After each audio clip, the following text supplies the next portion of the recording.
오늘은 신한금융투자 본점 부지점장이신 곽상준 부지점장님을 초대했습니다. 안녕하세요. 네, 안녕하십니까? 네, 오랜만에 뵙는데요. 어떻게 최근 베스트셀러 되셨다는 소문을 들었는데. 아, 네. 뭐 대만으로 또 번역되신다면서요? 네, 어떻게 인생사 알 수 없는 일들이 자꾸 벌어지네요. 네. 좋은 일이죠. 뭐 이제 네. 글로벌한 그 인지도를 좀 쌓으시고 또 네. 팬들도 글로벌하게 만드시고. 네. 근데 오늘 또 이렇게 모시는 날 마침 코스닥이 네. 급락을 해버렸어요. 많이 빠졌습니다. 네. 근데 사실 이게 좀 이게 단순하게 보기가 좀 어려운 게 그동안 며칠 나스닥이 계속 빠졌잖아요. 근데 우리가 네. 한국 시장은 튼튼하게 버티면서 야 디커플링 되는 거 아니야? 뭐 이런 얘기가 나오다가 오늘 딱 힘을 잃었단 말이죠. 네. 그래서 이제 생기는 얘기가 이게 일시적인 어떤 변동성에 불과한 것이냐 아니면 긴 조정의 이제 시작이냐 이 네. 얘기가 이제 나오는 거죠. 네. 일단 먼저 모두의 투자자분들한테 드리고 싶은 말은 이런 때일수록 시장을 보지 말고 자기가 투자한 기업, 그러니까 종목에 집중하라 이런 말씀을 먼저 드리고 싶고요. 먼저 이제 미국 시장 체크부터 해야 될 것 같아요. 미국 시장이 지난 3주간 연속으로 빠졌고 최근의 시장은 오히려 이제 크게 빠진 것 같았습니다만 주간으로는 또 그렇게 큰 폭으로 빠지지 않았어요. 그 앞전 2주간은 주간 단위로도 상당히 많이 빠졌고요. 그런데 이제 미국 시장 빠진 것은 아무래도 기술주의 기술 부담이 상당히 컸다 이렇게 볼 수 있는데 왜 그러냐면 3주 연속 빠졌는데 그 3주째의 소형주들의 모임인 러셀 2000은 오히려 꽤 올라가면서 마감이 됐거든요. 그러니까 이건 무슨 말이냐면 시장의 변동이 자꾸 생기기 시작하는데 대형주들은 그러니까 소위 말하는 우리 빅테크 기업들은 거의 대부분 쭉쭉쭉 빠졌습니다만 중소형주 종목군들은 좀 괜찮았고 그 다음에 소위 말하는 컨택트 그러니까 이번 코로나 사태로 인해서 피해주였던 주식들은 오히려 반등하는 기미들을 좀 보여주고 있어요. 그래서 그런 편차가 있다라는 점을 하나 구분하셔야 될 것 같고요. 그러니까 지금 미국의 빅테크 기업들이 너무 많이 올랐기 때문에 조정을 받는 것이다 라고 보는 게 첫 번째로는 맞을 것 같습니다. 그리고 한국 시장의 경우는 한국 시장도 최근에 이제 신용이나 이런 것들이 계속 올라왔었죠. 네. 그래서 조정화하게 될 경우 언제든지 큰 폭의 조정 앞으로도 이럴 것 같아요. 제가 보기에는 잘 좋은 흐름이었다가도 빠질 때는 생각보다 거칠게 빠지는 왜냐하면 매물을 불러오는 게 굉장히 짧은 시간에 이루어질 가능성이 있거든요. 워낙에 신용 비중이 많기 때문에 그렇습니다. 아, 네, 지금 어느 정도나 돼요? 쉽게 얘기하면 증권사에서 빌려줄 돈이 없습니다. 아, 그 정도로 지금 풀로 다 가져갔군요. 네, 그래서 최근에 나타난 현상이 은행의 가계 신용 대출도 급증하고 있죠. 저축은행도 뭐 이렇게 늘어난다 뭐 이런 보험사에서 이렇게 네. 주담 대출을 받는다는 신문 기사를 본 것 같아요. 네, 그 은행도 마찬가지고 전체적인 가계 대출이 늘었는데 과거에는 대출이 늘었을 때는 주택담보대출이 많이 늘었거나 아니면은 주택과 연계된 대출이 늘었는데 이번엔 신용 대출이 더 많이 늘었어요. 비율적으로. 그거는 돈을 빌려서 뭔가를 한다는 건데 뭐 일단 코로나 사태로 인해서 자영업자들은 굉장히 어렵기 때문에 당연히 돈이 필요했으니까 빌렸을 테고요. 그건 많이냐는 거죠. 또 주식과 연계된 게 없을 것이냐는 거죠. 그래서 그런 측면에서 저는 개인적으로 뭐 지금 장이 이제 완전히 그 상승장이 끝나고 조정장이 시작이냐 그렇게 보여지진 않아요. 그런데 워낙 급하게 올라왔고 많이 올라왔기 때문에 언제든지 숨고르기는 있는데 숨고르기가 아주 빠르고 급하게 계속 나타날 것이다. 그리고 그 큰 틀에서 저는 이제 이걸 프랙탈이라고 부르는데 만약에 시장이 이렇게 긴 장기적인 상승세를 이룬다고 할지라도 중간중간에 조그만 소파동들은 계속 있을 거라는 거죠. 네. 파동 속에 소파동이 들어있는 그걸 일컬어 우리가 프랙탈이라고 부르는데 이런 프랙탈 장세는 지속될 것이고 떨어질 때는 상당히 거칠게 떨어질 확률은 높다. 이렇게 보여집니다. 저는 개인적으로. 그래서 근데 왜 조정장이라고 너는 안 하니? 라고 물어본다면 만약에 미국 시장이 이거보다 더 거칠게 더 많이 빠진다면 네. 연준이 등장할 것 같아요. 다시 제 판단에는. 근데 사실 이번에 연준이 FOMC 회의 이후에 우리 할 거 다 했어. 이제는 재정을 풀어. 이걸 반복적으로 얘기했잖아요. 그렇죠. 그러니까 이 얘기는 결국 우린 더 이상 할 힘이 없어. 이걸 인정한 거 아닌가요? 정확하게는 할 힘이 없다라고 보기보다도 내가 너희한테 더 이상 뭘 해줄 필요가 있니? 라는 게 훨씬 더 맞는 얘기인 것 같아요. 왜냐하면 최근에 뉴욕 연은도 그랬고요. 얘기가 나오는 게 실물 쪽에서 실물 회복 프로그램에 우리는 지원을 하고 있다. 이런 얘기를 하고 있어요. 즉 관심의 초점이 월스트리트가 아니라 메인스트리트로 넘어갔다라는 거죠. 그러니까 실물 경제 쪽에 더 신경을 쓰기 시작했다는 거. 그러니까 연준은 이제 무언가를 하긴 할 것이고, 그리고 거기에 대전제는 고용이 회복되어서 인플레이션까지 이루어지는 과정을 바라보고 가는데, 지금 일단 금융시장이 무너지는 건 막아냈고, 네. 그리고 사상 최고치를 찍은 상황에서 금융시장을 더 지원해주면 빈부격차만 커지는 거고 실물경제 회복은 안 따라오는 거니까 이게 밸런스가 안 맞고, 이렇게 해서 더 벌어지면 나중에 이쪽이 버블만 끼고 또 문제 해결은 어려워지고, 그래서 방향을 이쪽으로 틀었다고 보는 게 맞고요. 근데 이쪽에서 조정이 아주 더 심해지면 그때 가만히 있지 않을 겁니다. 그래서 이 부분은 저하고 이제 김일구 사모님하고 대담을 하면서도 한번 나눴던 얘기인데, 쉽게 얘기하면, 아주 간단하게 말씀드리면, 미국은 401k가 너무 많은 주식을 갖고 있어요. 아, 퇴직연금. 예, 미국의 퇴직연금하고 각종 연금들이 주식을 너무 많이 갖고 있거든요. 그러니까 무슨 말이냐? 주식 시장이 무너지면 미국 사람들의 노후가 무너져요. 그래서 그렇게까지는 안 듣는다는 거죠. 근데 지금은 여기서 이쪽을 더 지원해서 신고가가 난 상황에서, 매일같이 신고가를 연일 갱신했던 상황에서 추가적으로 지원을 할 게 뭐가 있냐는 것이죠. 예, 그래서 그렇게 보는 게 더 맞고, 딱 그게 잭슨홀 연설, 8월 말에 잭슨홀 연설부터 시작이 되었다는 거예요. 네. 그런 흐름들이.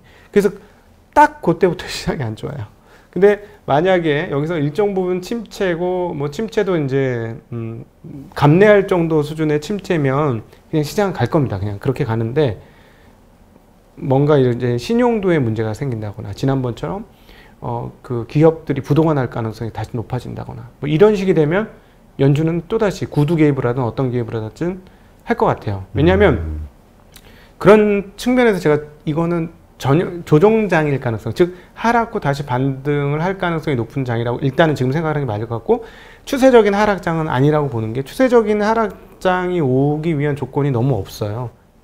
물론 과도하게 많이 올랐고, 그 다음에 신용이 많이 창출되었고, 이런 것들은 그런 과거보다 소위 말하는 그 이익 대비 주가의 수준이 너무 높고, 네. GDP 대비 수준이 너무 높고, 180%가 넘고, 미국 기준으로. 이건 다 과열이에요. 과열인 건 맞는데, 그렇다고 추세적인 하향이 되기 위해서는 연준이 완전히 발을 뺀다던가, 말씀하신 대로 더 이상 수단이 없다던가, 뭐 이런 것들이 있어야 되는데, 아직도 연준은 항상 얘기하고 있듯이 우리는 수단이 많다. 근데 그게 그냥 블러핑이 아니라 실제로? 네, 실제로. 근데 수단이 없는 나라가 있죠, 지금. 일본이 지금 수단이 별로 없죠. 이것이 지금 아시아권과 전 세계 금융시장에 어떤 영향을 미칠지는 고민되는 부분은 맞습니다. 그런 루머도 있었죠. 아베 총리가 네. 몸이 아픈 것보다는 너무나 골치 아픈 상황이라 감당이 안 돼서 도망간 거다. 네, 그러니까요. 그런 상황에서 스가가 모든 걸 다 받아서 다 하겠다라고까지 얘기했는데, 엔화가 지금 104엔대까지 지금 이 방송하는데 104엔대까지 그냥 파죽지세 강세지 않습니까? 아, 그 엔화가 그렇게 강세가 된다는 거는 어떻게 우리가 시장을 이해해야 되는 거죠? 일단 첫 번째, 일본 중앙은행인 BOJ가 수단이 없다. 시장은 그렇게 느끼고 있는 겁니다. 그러니까 지금 투기 세력들의 공격이 시작된 거예요. 그 글로벌 헤지 펀드. 얘네 이제 더 이상 수요 없고, YCC도 이미 다 써먹었고, 그러니까 사실은 미국 연준은 YCC도 안 써먹었고, 써먹을 카드들이 있어요. 뭐 포워드 가이던스라고 미래에 대한 전망을 자기네가 이렇게 조정하면서 할 수도 있고, 뭐 예를 들자면 지금 어떤 얘기까지 나왔냐면 2.0에서 2.5% 타겟팅, 그 인플레이션 타겟팅을 했으니까 이렇지 3.0 타겟팅 있으면 어떻게 됐겠어? 이런 얘기도 하거든요. 그렇게 바꿀 수도 있어요. 말만 바꿔도 그렇게 시장은 변할 수 있다는 거죠. 근데 이제 그 일본 같은 경우는 뭐 이미 할 거 다 했고, 여기서 어떻게 돈을 더 풀까? 과연. 근데 여기서 정권도 바뀌었고, 골치 아픈 거 많은 거 상황인 것 같고, 얘네들은 이제 정책 수단 별로 없는 것 같은데 하고 공격이 들어오는 거고요. 근데 어찌되었건 환은, 사실은 뭐, 금융에 있는 사람들 중에 환 정확히 예측하는 사람은 거의 없는 것 같아요. 그만큼 어렵고, 어떻게 방향성이 갈지는 정확히 모르겠는데, 급격한 변동은 주변국들한테 영향을 미치는데, 일단 일본의 엔화 강세는 한국의 현재까지는 나쁜 뉴스는 아닌 것 같아요. 수출 관련해서. 네, 그렇죠. 수출 관련해서도 그렇고, 그다음에 같이 원화도 같이 강세로 따라, 동아시아권 지금 같이 따라가거든요. 그럼 위안화도 따라가고 원화도 따라가고. 그런데 이제 예를 들어 우리나라만 강세면 수출 경쟁국이잖아요. 네. 한, 중, 일이 수출 서로 간에 경쟁하고 있는데, 제품 가격이 높아지니까 불리한데 같이 떨어지는데 우리는 비슷비슷하게 떨어지는 거예요. 그러면 이렇게 되면 해외 투자자들 입장에서는 앞으로도 엔화와 더불어서 위안화, 원화가 같이 환이 떨어지는 강세가 통화 강세가 있다면 투자할 만 하겠네 라는 생각을 충분히 할 수 있기 때문에 꼭 나쁜 뉴스는 아니다. 예. 하지만 그 강세의 폭은 네. 강도는 일본이 지금 센 거잖아요. 그렇죠. 우리보다 훨씬. 네, 훨씬 세죠. 지금. 근데 말씀하신 것처럼 어떤 헤지펀드의 어떤 공격들이 있어서 그 폭이 더 커지게 되면 네. 그래서 어떤 변동성이 커지게 되면 그것 자체가 우리 시장에도 큰 영향을 주진 않나요? 아, 그건 위험성이죠. 변동성. 왜냐하면 이렇게 갖다 확 뒤집어 엎을 수도 있잖아요. 그러니까 변동성이 커지면 어떤 식으로든지 주변 국가에 타격을 미칠 수는 있으나 지금은 그 정도 수준까지는 아니니까 우리한테 유리하다고 생각을 하는데 갑자기 이거는 엔화가 강세된다는 건 무슨 말이냐면 뒤집어 보면 달러가 약세된다는 얘기하고 일맥상통하는 거지 않습니까? 네. 물론 이제 유로화가 어떻게 버틸 것이냐의 관건은 달려 있지만 어쨌든 엔화 강세면 뭐 상대 통화인 달러 약세인데 달러 약세 갑자기 하다가 어떤 일이 무슨 일이 벌어져가지고 갑자기 어느 국지적으로 큰 전쟁이 났다 뭐 이래가지고 갑자기 달러 강세 이렇게 되면 이제 전 세계적으로 혼돈 속에 빠지게 되는 거죠. 예, 그런 일은 언제든지 벌어질 수 있어서 화는 그런 부분에서는 유의를 하셔야 되겠고 뭐랄까 그 측정 가능 또는 제어 가능한 정도 수준 속도까지는 현재 이런 흐름이라면 한국에는 나쁘지는 않다라고 봐도 될 것 같습니다. 네. 그럼 이제 오늘 이렇게 급락한 코스닥, 특히 코스닥이 많이 빠졌는데 이 급락한 상황을 우리가 너무 그냥 그 공포로 받아들일 필요는 없다 이렇게 이해하면 될까요? 네. 제 생각에는 공포로 안 받아들일 때 공포감을 느껴야 될 것 같아요. 네. 네. 그러니까 너무 좋을 때. 네, 사람들이 뭐 옛날에도 이렇게 하락 많이 했잖아. 괜찮아. 충분히 아무 문제 없어. 충분히 다시 올라가는 의례적인 조정이야 라고 생각할 때는 정말 조정해야 되는데 아직도 계속 이제 체크를 해보거든요. 시장 심리가 어떤지를 계속 체크를 해봐요, 저희들은. 네. 근데 떨어질 때마다 아직까지도 공포심이 불쑥불쑥 올라오는 부분들은 있는 것 같아요. 그래서 아직까지는 시장이 하락을 두려워하고 있구나. 그리고 뭐 겁없는 10대 같은 시세? 뭐 중인 시세? 뭐 이런 거 아직은 아니구나 해서 그런 부분은 조금 안심이 되는 부분이긴 합니다. 네. 네. 사실 이게 이제 계량화가 안 되고 정확하게 측정화 안 되고 항문화되지 않아서 이렇게 말씀드리면 정말 뭐 저희 증권계 표현으로 마바라가 얘기하는 것 같긴 한데 마바라? 네. NBA의 다른 표현이죠. 네, 마바라. 근데 그럼에도 불구하고 심리는 너무나 중요합니다. 그래서 심리가 쏠리는 상황이 오면은 항상 조심하셔야 되는데, 방금 말씀하셨듯이, 이거 진짜 다시 한번 끝나는 거 아니야? 라는 얘기를 항상 지금 하거든요. 네. 예, 이 얘기가 없어질 때가 진짜 조심하셔야 될 것 같아요. 그냥, 이거 당연히 그냥 잠깐 변동성이야. 네. 이럴 때. 그때는 조심하셔야 될 것 같아요. 왜냐하면 왜 그런 생각을 사람들이 하냐면, 오래도록 거쳐와봐서 나는 알아. 아무 문제 없었어. 그래서 심리가 안심을 하는 거죠. 근데 이제 이 변동성 폭이 더 커지는 게 아까 말씀하셨듯이 그 주변 자금 상황이 신용대출을 쓴 사람들, 네. 신용으로 매수한 사람들, 이런 사람들에 의해 이 심리는 더 유리알 같은 거잖아요. 그럼요. 이런 작은 어떤 충격에도. 그럼요. 그러니까 이 사람들에 의해서 또 더 커지는 거고 증폭이 되는 거고. 그렇죠.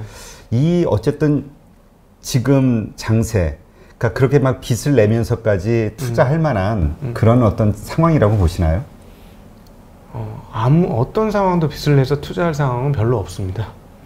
제가 보기에는. 그렇죠. 특별히 업계에서 10년, 20년 정도 훈련되신 분이 아니라면 왜 이게 불리한 싸움인지 말씀드리면 상승에서 느끼는 희열보다 하락에서 느끼는 고통의 수준이 한 3배 정도 더 큽니다.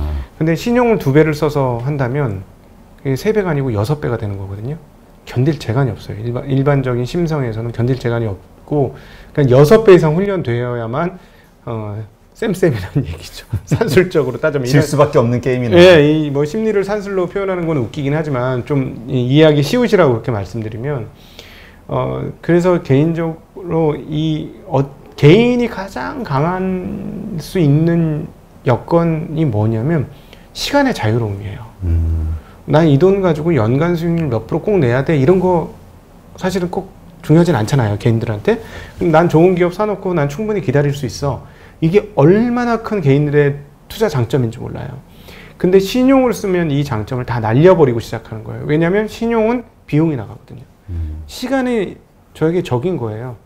빨리 벌면 다행이지만 빨리 못 벌면 시간이 지날수록 이자 돈이 나가서 역에 마이너스 수익률을 기록하게 되죠. 그래서 그런 측면에서 시간을 내 편으로 만들고 투자를 하셔야 되는데 신용을 많이 쓰면 시간을 내 편으로 만들 수 없고 또 하나 제가 자주 말씀드리는 건데 야 진짜 선수들은 1300, 1400, 1500, 1600 그래 1700에서 뜰 채 뜨고 다 가지고 갔어. 지금 선수들이 그렇게 흥겹게 뜰채 들고 와서 고기 낚으려고 하는 때는 아닌 것 같은데? 라는 말씀드렸죠. 근데 왜 그러면 개인들은 흥분을 하느냐? 과거에 못 해봤던 성공을 좀 했거든요. 그리고 또 하나, 심리적인 확신을 투자 성공과 맞바꾸는 경향이 있어요. 잘 이해가 안 되는데요. 네. 주식시장이 빠지면 심리적으로 불안해집니다. 네. 근데 주식시장이 오르면 확신이 들어요. 자신감 생기죠. 자신감이 생기죠. 이 자신감을 자기의 투자 성공과 이꼴이라고 생각해요. 아, 자기 실력이다. 네, 그것도 있고 여기 내 확신이 내 성공을 보증할 거라고 생각해요. 완전한 착각이죠. 불안했을 때가 성공 확률이 훨씬 높습니다. 가슴이 덜덜 떨릴 때가 성공 확률이 훨씬 높습니다. 근데 사람들은 이때는 다 피하고 도망가요, 시장에서. 불안하니까. 근데 확신이 들 때 살 때는 계속 말씀드리지만 위험은 커지고 기회는 줄어들어 있을 때예요. 그래서 이런 그 심리가 저는 저 자신한테는 그렇게 생각은 안 했는데 투자를 이제 막 시작하신 분들은 감히 말씀드리면 투자에서는 심리가 절반 이상입니다. 절반 이상이기 때문에 그거를 잘 챙기셔야 되고 그런 측면에서 신용은 심리를 위축시키는 거기 때문에 왜 불리한 위치에서 싸우자는 거냐는 거죠. 왜 적진을 위에다 두고 싸우냐는 거죠. 제가 위에서 싸워도 이길까 말까인데 적을 위에다 두고 싸우면 훨씬 불리한 게임이다. 이런 말씀을 꼭 드리고 싶습니다. 그런 심리에는 내가 이길 거라는 확신, 돈을 먹을 거라는 그런 어떤 수익을 낼 수 있다. 그러니까 더 많이 낼 수 있다. 더 종잣돈이 크니까 이런 욕심 때문에 시작하는 거잖아요. 그러니까 심리가 안정돼서 투자를 시작하는 거예요. 근데 투자는 일반적인 소위 말하는 이건 코스톨라인 표현을 하자면 뇌동 매매자들이 벌벌 떨고 시장을 떠날 때 소심파들은 들어와서 시장을 매집한다는 거죠. 근데 뇌동 매매자들은 바닥일 때 떨리고 위에 왔을 때 확신 드는 건데 뇌동 매매자가 되면 되겠느냐는 거예요. 네. 뇌동 매매자로서는 수익 내기가 상당히 어렵다는 거. 그러니까 사실 계속 오랫동안 많은 그 분들이 이야기하시는 가장 그 투자의 기본, 기본을 지키면 이길 확률이 높은데 그 기본에서 욕심이 자꾸 들어가서 무리하게 되면 이제 그럼요. 예, 이런 결과가 나오겠네요. 근데 생각보다 그 기본을 익히는 게 시간이 많이 걸립니다. 그래서 꼭 이해하셨으면 좋겠는 게 이거 공짜 아니라는 거죠. 공짜 전시 아니고 생각보다 좀 어려워요. 그래서 이렇게도 생각합니다. 어려우니까 스펙타클하지 않습니까? 흥미진진하고 쫄깃쫄깃하고 네, 흥미진진하고 도전할만 하고 너무 쉬우면 재미없잖아요. 네.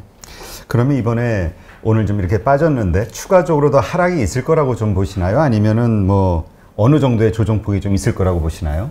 전 모르겠어요. 그 부분은 솔직히 조정 더 나올 수 있다고 보고 뭐 시장 붕괴되는 것만 아니면 뭐 조정 나오는 거는 뭐 그러려니 항상 의뢰 있는 일이니 하는 생각을 하고 있고 그래서 첫 모두에 말씀드렸던 게 시장을 보지 말고 내가 투자한 기업을 봐라. 그게 핵심이다. 그래야 안 흔들린다. 그러니까 정말 우량주, 계속 성장할 만한 주식 이렇게 봐야 될까요? 아니면 우리 소위 그 언택을 중심으로 이제까지 시장을 주도해왔던 주도주라는 어떤 그 키워드로 봐야 될까요? 이게 그러니까 결국은 가치주냐, 성장주냐 이런 하여튼 여러 가지 뉘앙스가 다 담겨 있는 거겠죠? 제가 진짜 쉽게 말씀드릴게요. 네. 그런 시중에서 하는 모든 이야기들을 다 치우고 돈 잘 번 기업, 돈 잘 벌 기업이 핵심입니다. 그런데 돈 잘 벌 기업인데 지금 체력 대비 돈을 정말 잘 벌 기업, 그런 기업은 그냥 가지고 있으시면 돼요. 흔들리지 말고. 네. 지금 뭐 고점 논란이 있다 하더라도 제가 말씀드린 지금 체력 대비 돈을 잘 버는 기업이라는 건 이 회사의 형상은 요만한데 돈은 이만큼 버는 회사인 거예요. 네. 형상이 이만한데 돈을 요만큼 버는 회사는 아닌 거예요. 네. 그러니까 형상이 작아도 돈을 쏠쏠하게, 어우, 똘똘하다. 너무너무 똘똘하네. 이렇게 일을 잘해? 이렇게 돈을 잘 벌어? 어이구, 똘똘한 기업이네. 이런 생각이 드는 기업에 투자를 하시라는 거죠. 예, 남들이 좋다고 얘기하는 거 말고, 진짜, 근데 사실은 그런 기업들이 좀 숨어 있어요. 근데 지금 우리가 그러니까 일반인들 입장에서는 많이 알려지는 기업들이 결국은 정보 이렇게 딱 촉수에 걸리는 거니까 네. 그런 기업들이 좋아 보이잖아요. 뭐 소위 요새 뭐 BBIG, 뭐 정부가 미는 뉴딜 관련 종목 네. 이런 것들에 대해서 관심을 가져야 되는 거 아니냐. 이게 모멘텀이 살아있는 거 아니냐. 이런 얘기를 많이 하잖아요. 그건 두 가지로 말씀드리겠습니다. 내가 알고 행동을 할 때까지 시간이 꽤 걸리거든요. 그때는 이미 타이밍이 늦었을 수 있다라는 게 첫 번째 하나고요.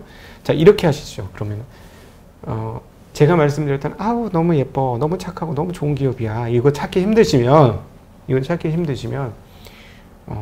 대형 기업 중에서 이렇게 싸도 돼?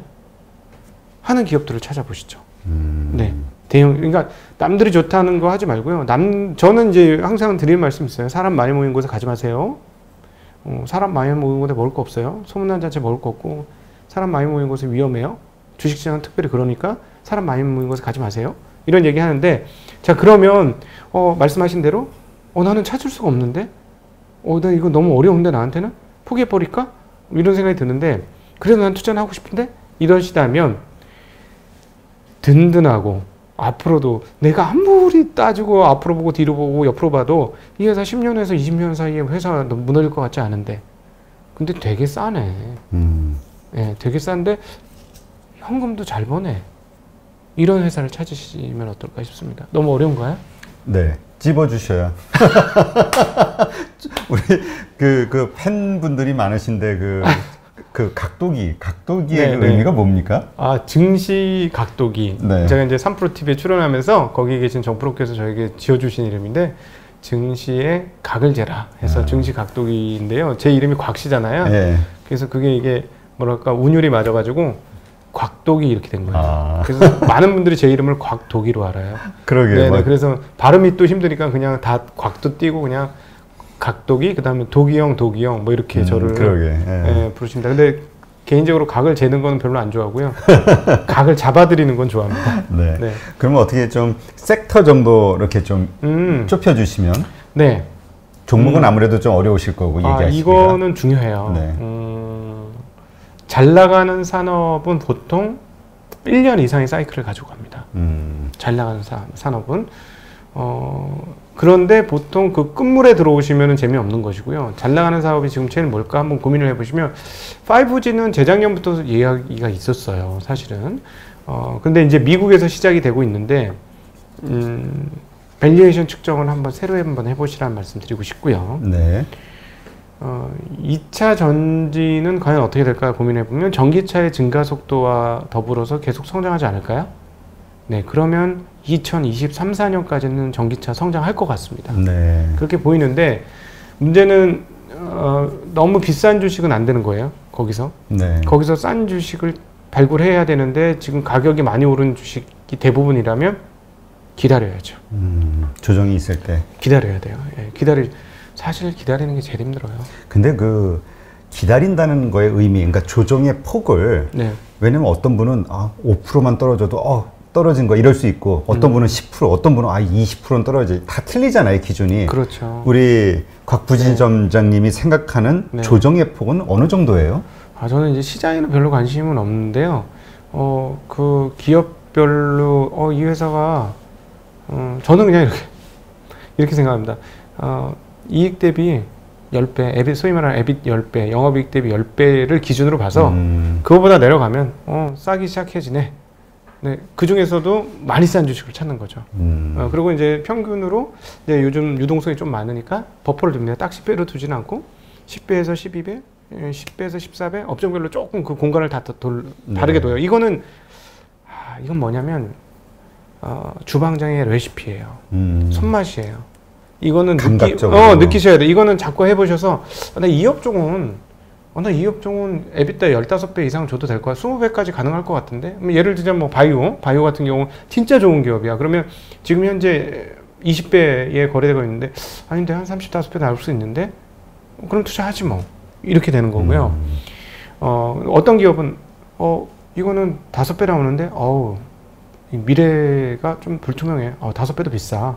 이렇게 될 수도 있는 거예요. 그래서 요거는 이제 주방장의 손맛이에요. 요거까지는 여러분들이 익히셔야 됩니다. 그런 측면에서 투자가 약간 어려운 거고요. 시간이 좀 걸리는 거고요. 근데 여러분들 꼭 드리고 싶은 말은 뭐냐면 요 손맛 나오는 데까지 시간 걸리는데 손맛 나오면 손맛 보십니다. 그러니까 네. 공부를 열심히 해야겠네요. 네, 아니면은 그냥 계속 기다리다가 기다리다가 시장이 그냥 큰 폭으로 훅 빠질 때마다 나 죽네. 제일 좋은 방법이 있어요. 돈 벌 수 있는 최고의 방법 하나 알려드릴게요. 신용 반대 매매가 2회 3회 연차로 터지는 경우 찬스입니다. 그때는 찬스죠. 거의 뭐 예전에는 한 번만 터져도 오케이였는데요. 요즘 워낙 신용이 많아서 2번, 3번 터져야 되더라고요. 지난번 3월 13일 날은 3월 19일 날 그때 그 즈음에는 코로나 때 한 3번에서 5번 정도 터진 것 같아요. 정말 이거는 있을 수 있는 일인가 할 정도로 정말 많이 터지더라고요. 네. 그러니까 이제 반대로 절대 신용을 쓰지 않는 거 이게 또 필요하겠네요. 그렇죠. 네, 신용의 제밥이 될 것이냐 신용을 이용할 것이냐 그거는 각자의 선택에 달려 있습니다. 네. 하여튼 뭐 쉬운 건 아니고 쉽진 않지만 그래도 그렇기 때문에 우리가 뭔가 거기서 뭐 스터디를 하고 좀 더 기다리고 이런 어떤 손맛을 느끼기 위한 어떤 그런 노력을 할 그 이유가 생기는 거죠. 네. 다 똑같이 번다고 그러면 뭐 재미없죠. 네. 그러면 좀 그래도 이번에 참여하신 분이 다 좋은 결과를 얻으셔서 특별히 젊은 사람들 중에서는 금융에 종사하려고 생각하시는 분이 좀 많아서 한국의 금융이 좀 발달했으면 좋겠어요. 제가 지금 1분인데 시간이 괜찮을지 모르겠는데 그 세계 그 역사들을 보면 특별히 금융 역사들을 보면 굉장히 강렬한 역할을 한 그 민족이 있습니다. 제가 개인적으로 요즘 그 민족에 대해서 별로 좋아하진 않아요. 근데 그 소위 말하는 유대인들, 유대인들이 어떤 위치에 가 있느냐에 따라서 정말 시대적 변화가 있었는데 첫 번째가 스페인입니다. 스페인이 중세에서 패권을 다 장악하고 먼저 이슬람을 1492년도에 다 통일을 합니다. 그라나다 제국까지 완전히 다 통일을 해서 세계 최강국이 되죠. 그런데 곧 이어 3월 달에 아람브라 칙령을 발표를 해요. 아람브라 칙령을 발표하면서 유대인들을 스페인에서 나가게 합니다. 너희들은 너희가 가진 모든 것을 가지고 나가라. 단 현금과 금과 보석과 우리가 지정하는 것들을 빼고 나머지를 가지고 가라. 그것 빼면 뭘 가지고? 동물들하고 같이 나갔다 그러더라고요. 동물들하고. 그래서 그 사람들이 이제 빠져나가서 여기저기 가다가 자리 잡은 곳이 네덜란드였어요. 네덜란드가 그 다음에 금융 최강국이 됩니다. 그렇죠. 네. 그리고 이름 정확하지 않은데 윌리엄 선생하고 또 네덜란드 유대인들이 대거 영국을 갑니다. 어느 시기가 지나서. 그래서 영국이 또다시 강대국이 돼요. 그러니까 굉장히 그 민족적으로 맨날 쫓겨다니면서 어렵게 살던 사람들이 중세시대 고리대금이 금지된 상황에서 어쩔 수 없이 했던 금융업에서 그거를 마치 백정 같은 일로 한 거거든요. 근데 그거를 계속 숙련시키고 세대를 거쳐가면서 하면서 금융 전문가들이 된 거예요. 네. 그러니까 지금은 미국에서 또 그런 세력들이 됐지 않습니까? 저는 한국 국민들은 워낙에 다이나믹하고 훌륭하고 뛰어난 사람들이기 때문에 유대인 능가할 수 있는 그런 민족이라고 생각을 해요. 근데 이 금융을 조금 천시했어요. 네, 그랬죠. 이제까지. 네. 근데 이제부터는 이번 그 소위 말하는 동학 개미운동을 계기로 해서 그리고 또 유튜브에 이런 8.15톡이라든가 이렇게 선도적으로 잘하신 채널들이 많잖아요. 3년 전하고 지금하고 한국 사람들의 금융 IQ가 얼마나 올라갔을까요?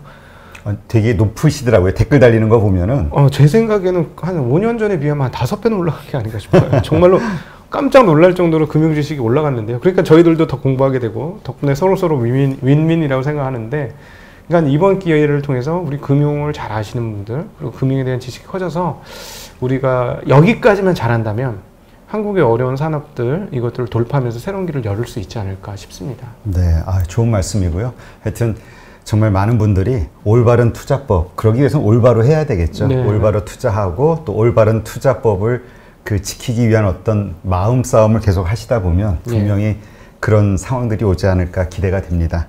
네, 알겠습니다. 네.